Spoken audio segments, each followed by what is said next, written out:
नमस्कार लोरास किचन को बहुत बहुत स्वागत। आज आम पूरा आम ओडिया घर देसी पखाल भात बनैबा।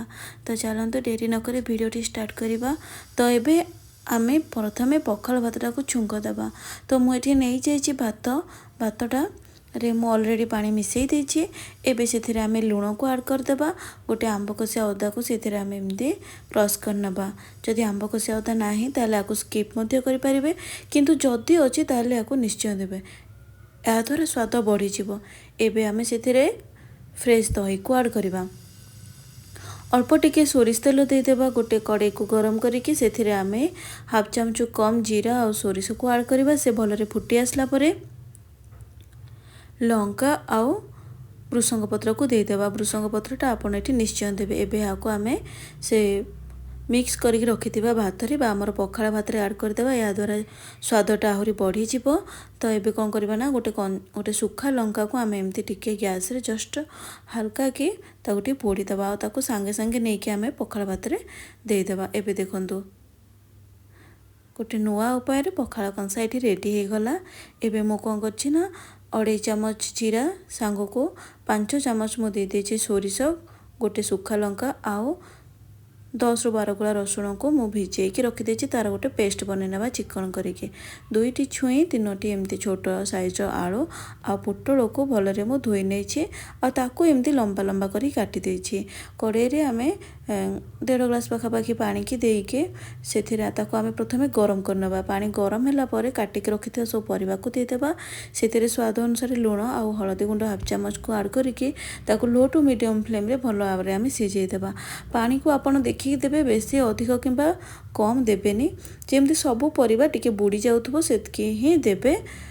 जदि अधिक दे देबे ताले मध्य टिके चेक करथबे जेमती कि से अधिक सिझी न जाऊ। याको एबे आमे हाई फ्लेम रे भलरे फुटिया पे देबा। हाई फ्लेम रे भलरे फुटी गली या पूर्वर मु जो मसलाटी देखैतली जेमती जीरा सोरिषर बटा प्रस्तुत करके रखी से मु 3 चामच देती आउ ताको कवर करनेली लो टू मीडियम फ्लेम रे। एबे आमे आको सिझिया छाड़ीदेबा। तो एबे एटा सिझी सारलानी देखंतु। सिझी सारला मझिरे मझिरे आपण चेक तो निश्चय करथुबे। एबे आमे सेथिरे टिके लंका गुंड ऐड करके ताको मिक्स करनबा आ फ्राई करबा। जदि आपण अधिक पानी दे देइचंती ताले जेतबेले चेक करिवे जदि लागुछि आपनको पानी टिके अधिक अछि बोली ताले ताको कवर करिवेनी। हाई फ्लेम को हाई करदेवे। से सिझापी छाड़देवे। जदि कम अच्छी पानी तार मध्य टिके गरम पानी ऐड करें। एबे आमे पैन गरम करके से सोरिष तेल देदेबा। तेल गरम है परे आमे सिझेकी जो रखी छुई आलू पोटल को ये सब को आमे से ऐड करदेबा। ये बेसर दिया भजाटी पखाल रे बहुत टेस्ट लगी थाए। आ गोटे सांगरे एकाथरे 3 प्रकार भजा हो छुई बेसर भजा, आलू बेसर भजा आ पोटल बेसर भजा। तो ऊपर पटा जिते आमको टिके सुखा लगे आमे अन्य पट टिके नेउटे देबा। आ प्रथम गैस फ्लेम को लो टू मीडियम रे रखी जितेबाला एटा उभय पट को आमे नेउटे सारला परे ताको पूरा लो फ्लेम रे 5 मिनट पर्यंत रखिबा बा फ्राई करबा। जाफल कि भजाटा बहुत मसमसिया हम, टेस्ट मध्य लागिबो। मु एठी एका थरे सब भाजी देछि। आपन चाहिले 2 थर रे मध्य भाजी परिबे अधा अधा करिकि। एबे देखंतु केयरफुली सबको भलरे आपण नेउटे देबे। आ जदि तेल आपनकर कम थिबो तार मध्य एना 1 चामच तेल को ऐड करि परिबे। तेल मते एठी ठीक ठाक लागुची तो मु आ देनी। स्टार्टिंग रो मध्य तेल दे देइथिले। एपरि भाबरे ही आमे उभय पट को नेउटे देबा। आ एबे देखंतु एठी एबे हमर आलू हे आसीची। मु आको बाहर कर नेछि। जेतबेले भजार कलरटा एपरि भाबरे चेंज हे आसीबो, उभय पटरो हे आसीबो, आपण जानिबे जे भजाटी हे जायछि आ ताको बाहर कर नेबे। एबे पोटल आ छुईकी मध्य मु बाहर कर नउछि।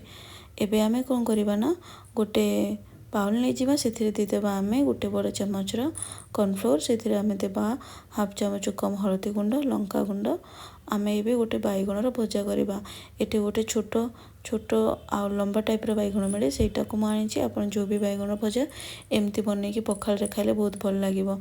जो जीरा सोरष बटा करथिले सेथिरो आमे टिके दे देबा। अल्प टिके पानी देबा स्वाद अनुसार लूण देकी आको भलरे गोलैदेवा एबे काटिकी रखिथिबा बैगण को सेतिर ऐड करदेवा ए बैगण भजाटी मध्य पखाल भात बहुत भल लगी थाए जदि आपण पाखे एमती बैगण अच्छी तो आप बनई पारे ना तो जो भी बैगण नहीं कि आपको बनई पारे देखिए बहुत भल लगे भल भाव आम गोलैदेवा आउ से सेम पैन रे एबे आम तेल को ऐड करदेवा मु सब भजा ये सोरिष तेल करी सोरिष तेल भजा कले तार स्वाद टी अधिक भल लगी थाए जदि आप सोरिष तेल खाऊना ताहले राइस ब्रान ऑयल कि रिफाइन तेल नहीं पारे एबे गोटी गोटी करके आम भजा को से देदेवा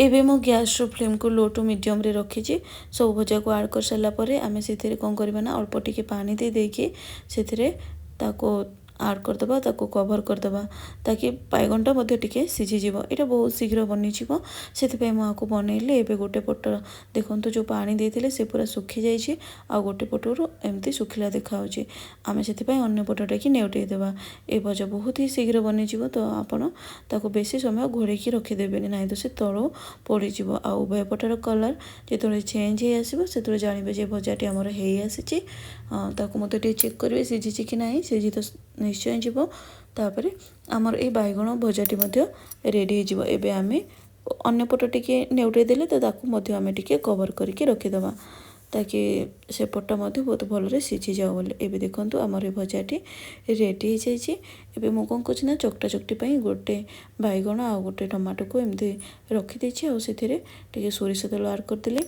आपको मुझे आज पोड़ूनी एमती तेल रे फ्राए कर दूची लो टू मीडियम फ्लेम रे आमे आपको फ्राए करदेवा एबे ये मध्य रेडी हो गला आपको आपण पसंद अनुसार चकटी पारे एबे मु हाफ कप नहीं जाइए भजा मुग डाली ताको भिजे अध घंटा रखी देथिले से प्रेसर कुकर देदेवा दुई थर धोईकी हलदी गुंड और लंका गुंड हलदी गुंड और लुण को आम ऐड करके प्रेसर कुकर गोटे सीटी आसापी छाड़ा जेहेतु आम अध घंटा को भिजे देते तो ये गोटे सीटी रे ही डालीटी आमर सीझीज सब डाली आमर एमती गोटा गोटा सीझुवा देखा कि भलरे सीझी जाऊा दरकार एथिरे आम सजना शाग को प्रस्तुत करवा ये मत आज टी सजना शाग मिलगला तो मुझे ये पखाल कंसाटी बनई मु किसी सजना शाग से बाहर कर आनी ताकू धोई देकी अलग गोटे जगह को ट्रांसफर करनी एबे कड़े रे आमे देदेबा टिके सोरिष तेल तेल गरम होला पर सोरिष लंका आउ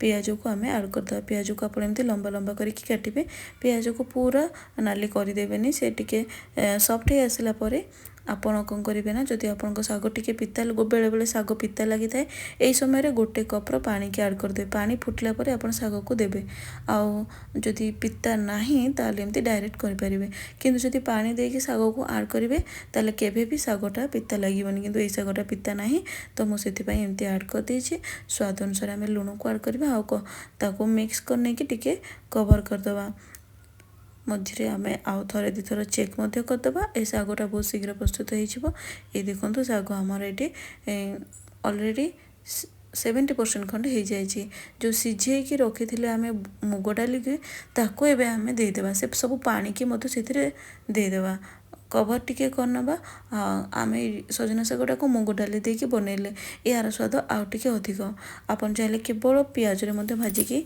ताको प्रस्तुत करें किंतु ये मो मुग डाली टिके देछि टिके अधिक भल लगे पाइंका तो एबे आमे आको फ्राए करनबा आउ देखंतु भल भाव जितकी सब पानी सब थिला से सब सोक हो जाइछि आमर एठी शागटा मध्य रेडी हो जाइछि एबे आमे गोटे पांपड़ को पोड़ी देबा आपन चाहे पांपड़ को छाणी मध्य पारिबे किंतु मु आज टिके पोड़ी दोछि टिके ऑयल फ्री होबो बोले कि तो पोड़ा पांपड़ मध्य पखाल भल लगी थाए एबे देखंतु मु ताको गैस ऊपर रखिकी एमती नेउटी देकी ताको पोड़ी देली आपन एमती सीधा करके मध्य पोड़ी पारिबे आउ एबे तो खरा दिने आंब बहुत भलरे मिली जाउछि तो मु आंब मध्य एठी रखिछि एई थिला मोर पखाल कंसा देखो केते सुंदर भाव में मुझे सजाई देछि जदि वीडियोटी आपण मानक भल लगे चैनल को प्लीज सब्सक्राइब करने आज एतिकी रहउछि नमस्कार जय श्री जगन्नाथ।